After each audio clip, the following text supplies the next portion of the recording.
अमझेरा में महिला को फ्लाइंग किस देने की बात को लेकर दो पक्षों में विवाद, जमकर हुई मारपीट, घटना का वीडियो आया सामने। 15 लोगों पर प्रकरण दर्ज। अमझेरा में महिला को फ्लाइंग किस देने की बात को लेकर दो पक्षों में जमकर विवाद हो गया। विवाद के दौरान दो पक्षों में जमकर मारपीट भी हुई। मारपीट का वीडियो घर के सामने लगे सीसीटीवी कैमरे में कैद हो गया है। ये वीडियो रविवार दोपहर करीब 3 बजे सामने आया है। दोनों पक्षों की रिपोर्ट पर अमझेरा थाना पुलिस ने प्रकरण दर्ज किया है। अमझेरा थाना पुलिस को महिला द्वारा दर्ज करवाई रिपोर्ट में बताया कि आरोपी शाहनवाज पिता शब्बीर अल्तमश, पिता फिरोज खान व सूफियान पिता फिरोज खान ने बुरी नियत से फरियादिया का हाथ पकड़ लिया। विरोध करने पर आरोपी समीर पिता शब्बीर, एजाज बागवान, फिरोज बागवान, शादाब बागवान, वसीम पिता सलीम व आशिक पिता इस्माइल, सभी निवासी भोई मोहल्ला अमझेरा ने फरियादिया के परिवार से मारपीट कर चोट पहुंचाई। वहीं दूसरे पक्ष के फरियादी शाहनवाज पिता शब्बीर निवासी भोई मोहल्ला अमझेरा द्वारा दर्ज करवाई रिपोर्ट में बताया आरोपी खलील खान, जावेद कुरैशी, अजीज कुरैशी, गुलरेज कुरैशी व अल्फेज कुरैशी व एक महिला सभी निवासीगढ़ अंबिका रोड अमझेरा ने रास्ता रोककर फरियादी व उसके परिवार के साथ जमकर मारपीट की, जिससे सभी को चोट आई है। अमझेरा थाना पुलिस ने मामले के दोनों पक्षों के कुल 15 लोगों पर प्रकरण दर्ज किया है।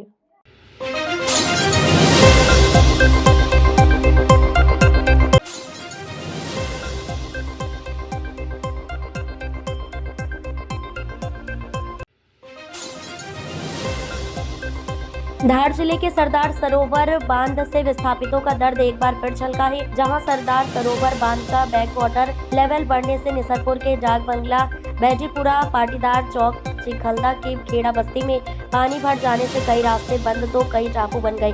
2017 के बाद से इन विस्थापितों के साथ जैसे मजाक किया जा रहा हो, इन 8 सालों में विभाग द्वारा बारिश में नाव, फोर व्हीलर, भोजन, जानवरों के लिए चारा, अधिकारियों के लिए व्यवस्था में जितना पैसा बर्बाद किया, उतने पैसे में तो अब तक बचे हुए विस्थापितों का पुनर्वास हो सकता था।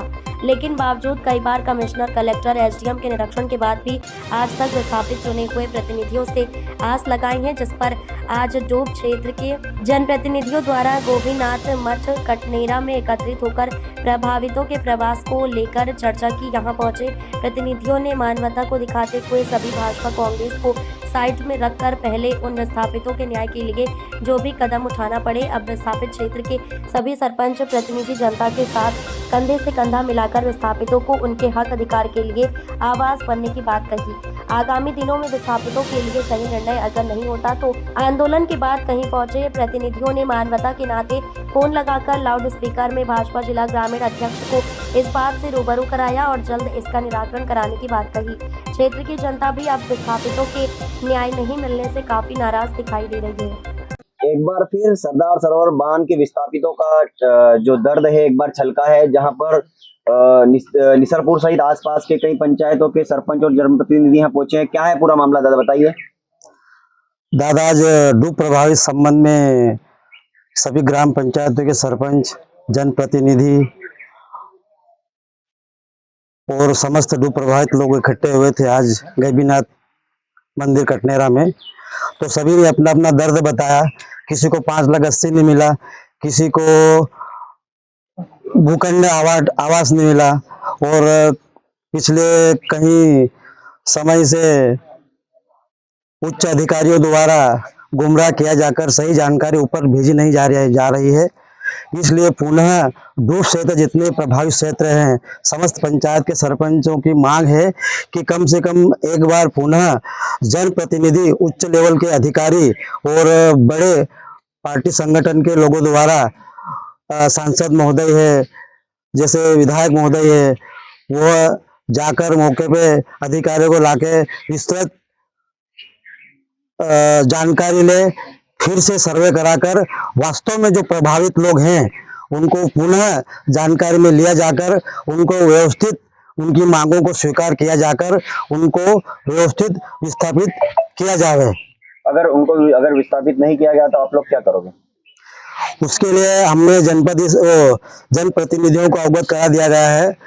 अगर उनके द्वारा हमारी मांग उच्च स्तर पर पार्टी संगठन में, सरकार से अगर सही तरीके से हमारी बात नहीं पहुंचाई गई तो उसके बाद इन विस्थापितों द्वारा, जो प्रभावित लोगों द्वारा उच्च आंदोलन किया जाएगा। क्या नाम है आपका? मैं ग्राम पंचायत भौरिया सरपंच प्रताप रावत। एक बार फिर डूब प्रभावितों का दर्द छलका है और आज कई प्रतिनिधि और सरपंच डूब से के संबंध में, गरीबों के संबंध में उपस्थित हुए, एकत्रित हुए और अधिकारियों से बात करी और जनप्रतिनिधियों से बात करी। क्या है पूरा मामला? आज सभी डूब क्षेत्र के जैसे कड़माल, चिखल्ला, चननखेड़ी, डेहर, निसरपुर, रसवार, एकटी, कटनेरा, बिलसूर, हेलादड़, सभी के जनप्रतिनिधि, सभी के सरपंचगण और सभी के जनपद सदस्य यहाँ उपस्थित हुए हैं। साथ में ही सभी संगठन के, वो भारतीय जनता पार्टी के हो या कांग्रेस पार्टी के हो, वो भी सभी संगठन के सभी सदस्य भी यहाँ पर आज बैठक के रूप में उपस्थित हुए हैं।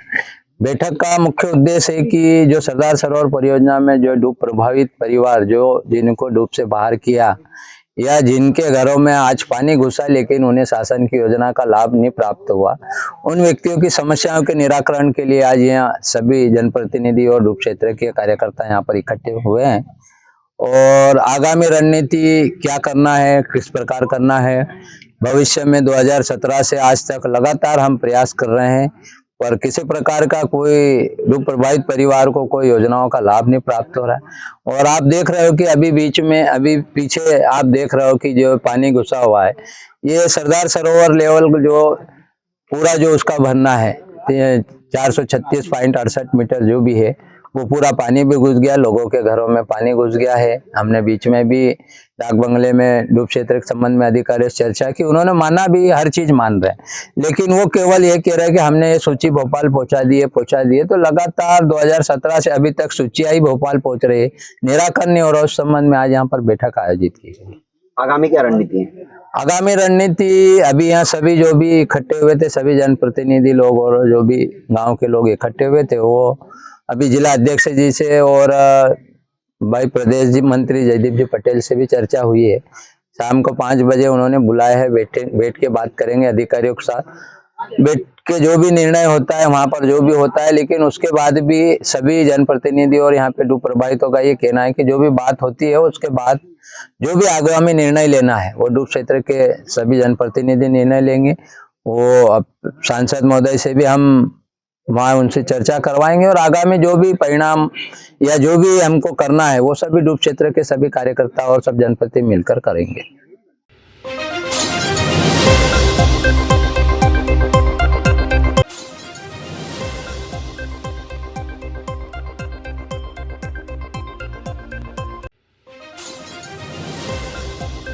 नेपानगर से इंदौर मार्ग पर संचालित होने वाली यात्री बस में असीर गांव के समीप अज्ञात कारणों से लगी भीषण आग। घटना में किसी के हताहत होने की नहीं मिली है सूचना। दरअसल आपको बता दें, नेपानगर से इंदौर मार्ग पर संचालित होने वाली यात्री वाहन में असीर गांव के समीप अज्ञात कारणों से लगी भीषण आग। अचानक आग लगने से बस में सवार यात्रियों में मची भगदड़। लोगों ने बस की खिड़कियों से कूदकर बचाई जान। पल भर में यात्री बस बनी आग का गोला। घटना के समय बस में करीब 30 से अधिक यात्री थे सवार। घटना में किसी के हताहत होने की नहीं मिली सूचना। ग्रामीणों ने घरों से पानी लाकर आग बुझाने के किए भरसक प्रयास। घटना के बाद इंदौर इच्छापुर राष्ट्रीय मार्ग पर लगा लंबा जाम। सूचना के बाद निम्बोला पुलिस एवं हाईवे पेट्रोलिंग के जवान पहुंचे। घटना निम्बोला थाना क्षेत्र की। नेपानगर से संदीप डाहाट की रिपोर्ट।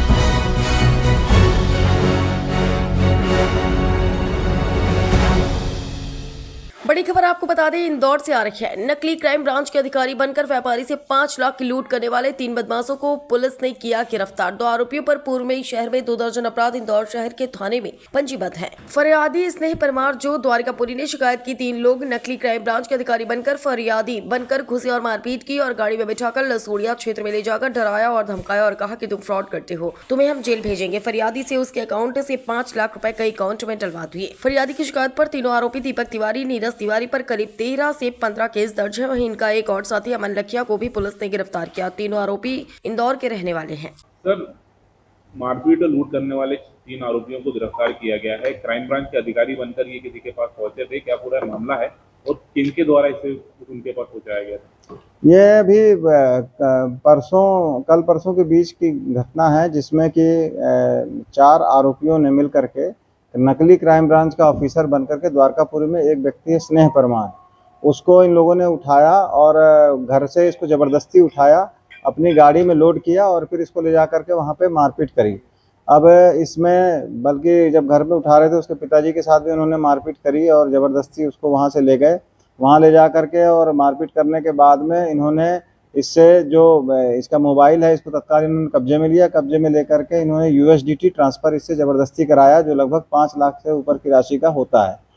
इसमें जब क्राइम ब्रांच का, चूँकि उन्होंने क्राइम ब्रांच का नकली ऑफिसर बनना बताया था, तो इसको लेकर के जब फरियादी उनके कब्जे से छूटा तो ये इसने सीधे क्राइम ब्रांच में इसने जो इनके परिचित थे उनसे संपर्क किया और ये बात जब हमारे संज्ञान में आई तो हम लोगों ने जब इससे विस्तृत पूछताछ की तो इसने बताया कि इसका एक विवाद चलता है। सागर का इसमें एक और आरोपी है जो इसके साथ में क्रिप्टो ट्रेडिंग का काम करते थे और क्रिप्टो ट्रेडिंग के काम में इनके लेन देन का कुछ विवाद हुआ था, जो ये पैसा इसने कुछ नहीं दिया था।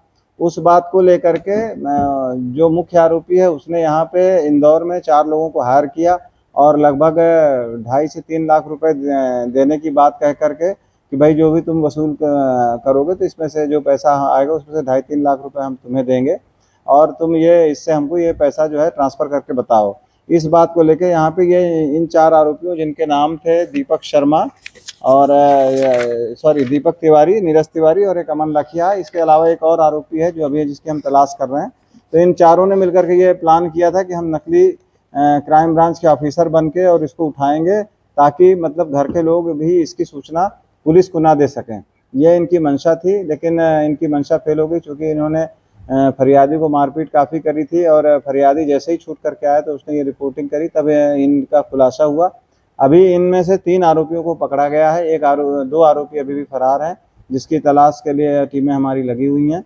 और अब इसमें ये भी जब उनसे विस्तृत पूछताछ की गई तो पता चला कि दीपक तिवारी, नीरज तिवारी के खिलाफ 15 अपराध पहले से पंजीबद्ध हैं और ये अपराधी किस्म के लोग हैं। पूर्व में भी इस तरह की घटनाएं इन लोगों ने घटित की होंगी। इस संबंध में अभी हम पुलिस रिमांड लेकर के इनसे आरोपियों से पूछताछ कर रहे हैं और अब इनका पुलिस रिमांड लिया गया है। आगे अब इस पर पूछताछ की जाएगी। अभी जो प्रकरण पंजीबद्ध हुआ है वो धारा 115(2), 140(3), 308(2), 309(6), 319(2) भारतीय न्याय संहिता के तहत प्रकरण पंजीबद्ध किया गया है, जिसमें एक्सटोर्शन से संबंधित धाराएं हैं, मारपीट से संबंधित धाराएं हैं, जबरन वसूली संबंधी धाराएं हैं, जिनका समावेश किया गया है। अब इनमें इनकी गिरफ्तारी किया जाकर के आगे कार्रवाई की जा रही है। सर, ये कब की घटना है और इस फरियादी को कहाँ ले जाया जाता है, कितने समय में पूरा पेमेंट होता है? ये घटना दिनांक 9/10/25 के शाम को 6 से 7 बजे के बीच में घटित होता है। द्वारकापुरी में ये आरोपी गण अपने किया गाड़ी से गए हुए थे, सोनेट गाड़ी से गए हुए थे और इन्होंने सीधा उसको घर से उठाया। जो स्नेह परमार जो फरियादी है उसको घर से ही उठा करके ले गए थे और एक ये कहीं ढाबा है, ढाबा के पास में इन लोगों ने उसके साथ पूरी घटना की, मारपीट करी, ज़बरदस्ती इसका मोबाइल छीना और इसके मोबाइल से पैसे ट्रांसफ़र कराए और जब ये उनके कब्जे से छूटा करीब 2-3 घंटे बाद, तब इसने रिपोर्ट करी।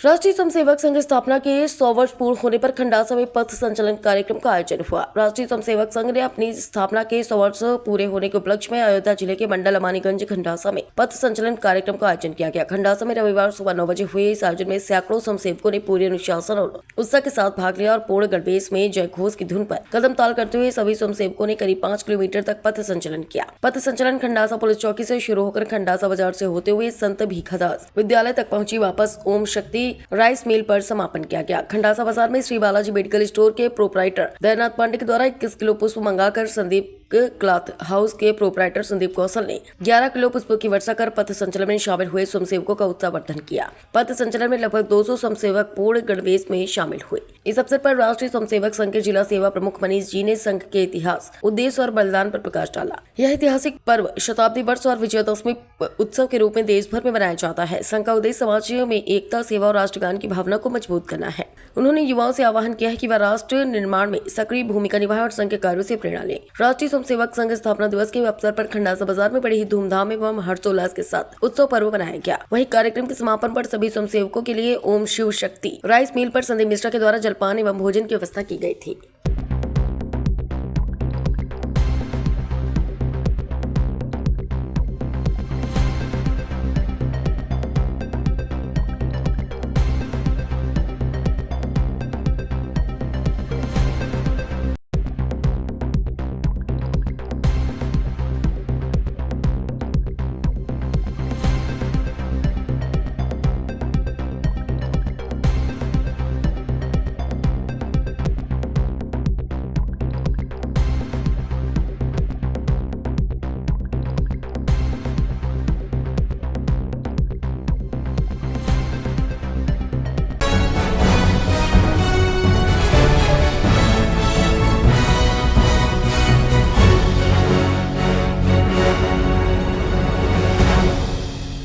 संघ के 100 वर्ष पूरे होने पर छैगांव माखन खंड के उपखंड ग्राम पाझरिया में निकला पथ संचलन। छैगांव माखन खंड के स्वयंसेवक हुए शामिल। ग्राम में पुष्प वर्षा से किया स्वयंसेवकों का स्वागत। राष्ट्रीय स्वयंसेवक संघ के शताब्दी वर्ष के उपलक्ष्य में छैगांव माखन खंड में आज राष्ट्रीय स्वयंसेवक संघ द्वारा ग्राम पाझरिया उपखंड में पथ संचलन निकाला गया। पथ संचलन में सैकड़ों की संख्या में स्वयंसेवकों ने पूर्ण गणवेश में भाग लिया। पथ संचलन को लेकर गाँव में उत्साह देखने को मिला। पथ संचलन का पुष्प वर्षा व कई परिवारों ने अपने द्वार पर आकर्षक रंगोली बनाकर स्वागत किया गया। आपको बता दें, आज सुबह 10 बजे रेवा गुर्जर भागलिक भवन में स्वयंसेवक एकत्रित हुए और बौद्धिक हुआ, जिसमें मुख्य वक्ता द्वारा स्वयंसेवकों को संबोधित करते हुए वह भारतीय और भारत भूमि को समर्पित स्वयंसेवकों पर बल दिया, जिसको आज 100 वर्ष पूर्ण हो गए। भारत देश हर अपना विविधता में राष्ट्रीय स्वयंसेवक संघ ने अपनी अहम भूमिका निभा रहा है। इसके बाद ग्राम में स्वयंसेवकों द्वारा पथ संचलन निकाला गया। पथ संचलन में स्वयंसेवक घोष की ताल पर कदम से कदम मिलाकर चल रहे थे, जिसमें छोटे बच्चे भी शामिल रहे। श्री रेवा गुर्जर मांगलिक भवन में संचलन का समापन हुआ। संघ के पदाधिकारियों ने बताया कि शताब्दी वर्ष संघ के ऐतिहासिक अवसर है, जिसे लेकर स्वयंसेवक और आमजन में विशेष उत्साह देखा जा रहा है। संचलन में बड़ी संख्या में स्वयंसेवकों की भागीदारी देखने को मिली है। वहीं आम लोग भी इस आयोजन का हिस्सा बनकर उत्सव को यादगार बनाया। पथ संचलन की व्यवस्थाओं को लेकर पुलिस चाक चौबंद रही।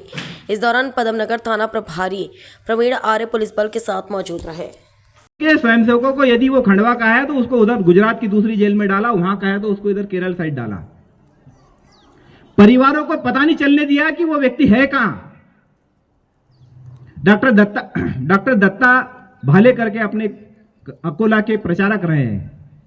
77 के समय में उन्होंने अंडरग्राउंड रह करके उन परिवारों की मदद करी जिनके परिवार के बच्चे बाहर जेलों में थे।